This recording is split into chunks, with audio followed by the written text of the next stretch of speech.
રાજ્યમાં સ્થાનિક સ્વરાજ્યની ચૂંટણીઓનું રણશીંગું ફૂંકાતાની સાથે જ રાજકીય ગરમાવો તેજ બન્યો છે. પાટણમાં ભારતીય જનતા પાર્ટી દ્વારા ટિકિટ વિતરણના નવા માપદંડોને લઈને આંતરિક વિરોધ સપાટી પર આવ્યો છે. ભાજપ દ્વારા 60 વર્ષથી વધુ વયના 3 ટર્મ ચૂંટણી લડેલા અને સગાવાદ ધરાવતા દાવેદારોને ટિકિટ ન આપવાના નિર્ણયથી કાર્યકરોમાં ભારે નારાજગી જોવા મળી રહી છે. કારણે અમે આજે સમાજના બુદ્ધિજીવી આગેવાનો ભેગા મળી હરકઈ માતાના મંદિરે બેસી અને નક્કી કર્યું છે કે ભાજપ દિનેશ પટણી પૂર્વ પ્રમુખ હતા તેને ટિકિટ આપવાનો ઇનકાર કર્યો અને કે ગમે તેને આપીશું પણ તમને ટિકિટ મળશે નહીં, એ અમારી કમિટમેન્ટ છે.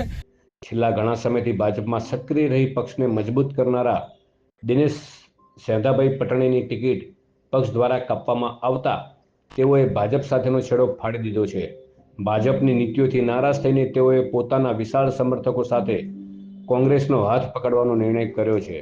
આજરોજ દેવી પૂજક સમાજની આસ્થા સમાન અડકમઈ માતાના મંદિરે એક કાર્યક્રમ યોજાયો હતો, જેમાં પાટણના ધારાસભ્ય કિરીટ પટેલ દ્વારા દિનેશ પટણી અને તેના સમર્થકોને કોંગ્રેસ પક્ષમાં આવકારવામાં આવ્યા હતા. ધારાસભ્યએ વિશ્વાસ અપાવ્યો હતો કે આગામી નગરપાલિકાની ચૂંટણીમાં દેવી પૂજક સમાજના પ્રભુત્વવાળા વિસ્તારોમાં સમાજના યોગ્ય પ્રતિનિધિઓને ટિકિટ આપી પૂરતું સન્માન આપવામાં આવશે. કોંગ્રેસમાં જોડાયા બાદ દિનેશ પટણીએ જણાવ્યું હતું કે કોંગ્રેસ પક્ષે હંમેશા મારા સમાજની ચિંતા કરી છે. અગાઉ પણ કોંગ્રેસના શાસનમાં સમાજના વિસ્તારો માટે લાખો રૂપિયાની ગ્રાન્ટ ફાળવવામાં આવી હતી અને મને પાટણ નગરપાલિકાના ઇન્ચાર્જ પ્રમુખ જેવું ગૌરવવંતું પદ પણ આપવામાં આવ્યું હતું. ભાજપમાં વર્ષોની મહેનત છતાં અવગણના થતાં આજે મેં સન્માનભેર ઘર વાપસી કરી છે. હવે મારું લક્ષ્ય પાટણ નગરપાલિકાના તમામ 11 વોર્ડમાં કોંગ્રેસને મજબૂત કરવાનો રહેશે.